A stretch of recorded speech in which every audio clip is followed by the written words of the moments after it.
Метро Харькова является одной из основных транспортных артерий города. Нет такого харьковчанина, который не ездил бы в метро. Метро – удобный и быстрый вид транспорта, а в наши дни еще и бесплатный. Алекс Моторный открывает показ видео про все станции Харьковского метрополитена. Их история, разные интересные факты и информация. И сегодня начнем со станции метро «Холодная гора». Первая его достопримечательность – наружные вестибюли. Они почти нигде не занимают отдельных зданий. Часто снаружи неотличимы от подземных переходов, но спустившись, обнаруживаешь много интересного. Каждый такой переход обладает неповторимым дизайном. Станция метро «Холодная гора» в Харькове стоит как молчаливый страж на краю подземного мира, где поезда мчатся сквозь туннели, неся с собой истории тысяч харьковчан. Это конечная остановка на Холодногорско-заводской линии, открытая еще в далеком 1975 году, давно стала не просто транспортным узлом, а настоящим символом стойкости города, пережившего войны, переименования и множество изменений. Расположенная в историческом районе, она связывает прошлое с настоящим, предлагая пассажирам не только быстрый путь в центр, но и напоминание о том, как Харьков эволюционировал от промышленного гиганта до современного мегаполиса. Когда поезд подъезжает к платформе, воздух наполняется знакомым гулом, а стены, украшенные мозаиками, будто оживают под тусклым светом ламп. Станция, которая изначально носила название улица Свердлова, была переименована в 1996 году в честь одноименной местности. И это не просто формальность, это отражение глубоких культурных слоев Харькова. В 2025 году, с учетом последних событий, как восстановление после конфликтов, она продолжает служить ключевым элементом инфраструктуры, где ежедневно пересекаются пути студентов, рабочих и путешественников.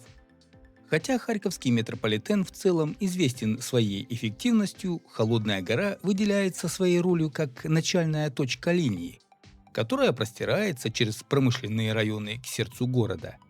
Ее архитектура с высокими сводами и элементами советского монументализма рассказывает об эпохе, когда метро строили не только для перевозок, но и для демонстрации силы.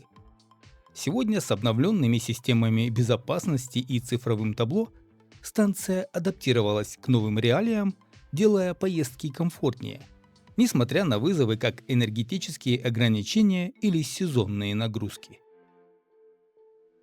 Холодная гора – официально первая станция Харьковского метрополитена.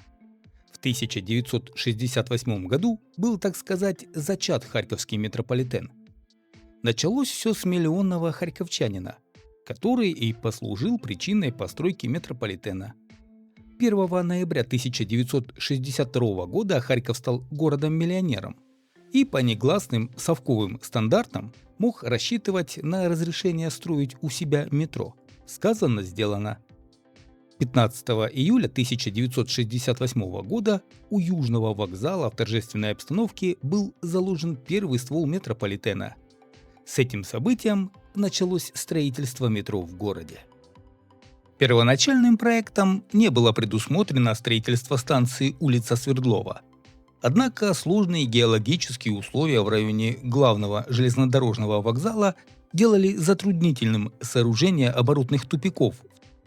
Другой причиной, которая предопределила строительство станции, стала массовая застройка района Холодная гора, которая проводилась в 70-е годы прошлого столетия. Станция сооружалась открытым способом на небольшой глубине по типовому проекту для колонных станций. На улице Свердлова, ныне Полтавский шлях, был вырыт котлован, в котором строительство станции выполнялось из сборных железобетонных элементов. Бригадам метростроевцев пришлось встретиться с большим количеством подземных вод, а также трудностями из-за обилия подземных коммуникаций и необходимости переноса трамвайных рельсов на поверхности. Постоянно давала о себе знать геология данной местности. Обводненные песчаники и глины сильно прибавляли забот. при сооружении близлежащих тоннелей, которые велись от станции Южный вокзал, сегодня вокзальная, проходчики работали в резиновой экипировке всю смену. Вода текла и сверху, и с обеих сторон. Однако при этом строительство самой станции улица Свердлова было несложным по сравнению с другими станциями первой очереди и проходило гладко. Возможно, именно поэтому эта станция была готова первой. Несмотря на все трудности, бригады метростроевцев выполняли свою работу на отлично и в очень быстрые сроки. Станция имела высокую готовность еще за год до сдачи в эксплуатацию. Зимой 1974 года на станции уже вовсю шли отделочные работы. Тоннели на прилегающей к станции территории благодаря небольшой глубине строили открытым способом из цельных железобетонных секций вместо традиционных тюбингов, что позволило снизить трудоемкость работ и сократить стоимость материалов. Перед строительством станции был объявлен конкурс на ее оформление, где после долгих споров и совещаний победил проект авторской группы «Харьков Метропроекта», который был выбран из 4 вариантов. Неудивительно, что станцию сдали вовремя, 23 августа 1975 года. Однако тогда о Холодной горе даже не думали. До 1995 года станция называлась улица Свердлова, а линия Свердловско-Заводская. Она изначально соединяла улицу Свердлова, сегодня Холодная гора, с Московским проспектом, сегодня Турбоатом, охватывая 4,5 километра туннелей.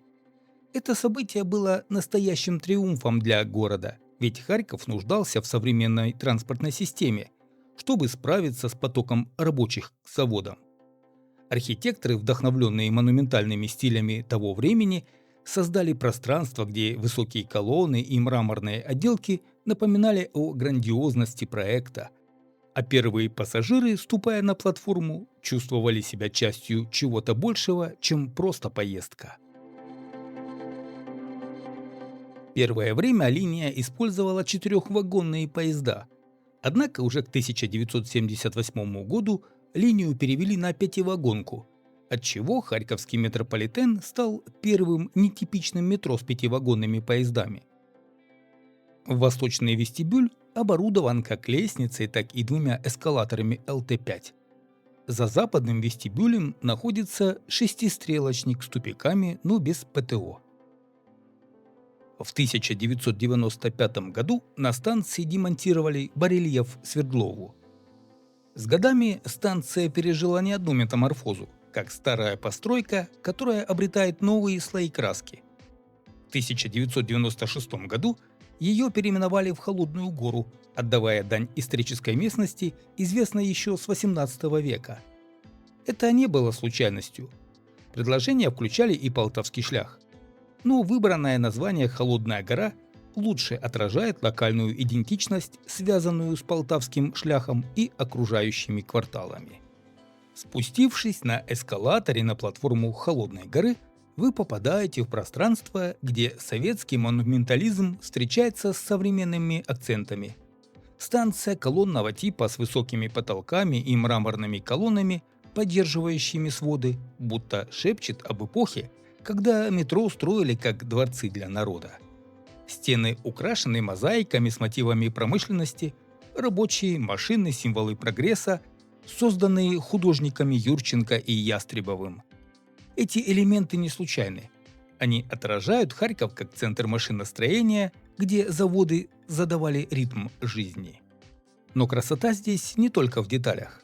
Глубина станции около 8 метров делает ее одной из самых неглубоких в системе, что облегчает доступ особенно для людей с ограниченными возможностями. В 2025 году добавили LED-освещение, которое мягко освещает платформу, создавая атмосферу уюта, несмотря на подземную сущность. По сравнению с другими станциями Холодная гора более сдержана, но именно в этой простоте скрывается ее шарм, как старая книга, раскрывшая тайны страницы за страницей. Как я уже упомянул чуть ранее в этом видео, станция Холодная гора была первой в Харьковском метрополитене. Ее открытие отмечали фейерверками и концертами. Настоящее празднество для города. Во время строительства в 1970-х годах были обнаружены археологические находки из XVIII века, что добавило исторического шарма проекту. Станция фигурирует в постапокалиптических романах, как в серии «Метро 2033», где Харьков становится ареной выживания. Фантастика, вдохновленная реальностью. В 2010 году станция стала одним из эпицентров блэкаута. Около станции над землей от перегрузки загорелась тяговая подстанция. Движение составов остановили на 5 часов. Пассажиров выводили через Холодную гору и Южный вокзал. На последнюю составы доехали накатом. В 2012 году на южной группе выходов с восточного и западного вестибюлей пристроили крупный автобусный терминал.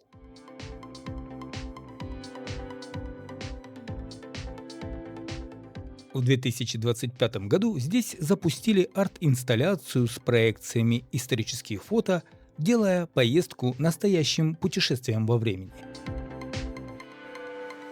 Благоустройство наземной территории у станции метро в первые годы после открытия оставляло желать лучшего. Так, из-за задержки с переносом трамвайных путей с южной на северную сторону улицы, а также вследствие промедления с расширением самой улицы Свердлова, ныне Полтавский шлях, выходы из перехода в метро на южную сторону улицы были открыты лишь в 1976-1977 годах. Прекратила существование трамвайная однопутная южная часть улицы, и трамваи в сторону Залютина пошли с северной стороны улицы в обе стороны. Станция не изолирована от мира над ней. Она пульсирует в унисон с районом. Расположенная возле Полтавского шляха, она служит воротами в Холодногорский район, где старинные дома соседствуют с современными торговыми центрами. Во время обстрелов города в 2022 году станция временно закрывалась по соображениям безопасности и служила лишь как укрытие. Но потом ее снова открыли для пассажиров, что стало символом восстановления.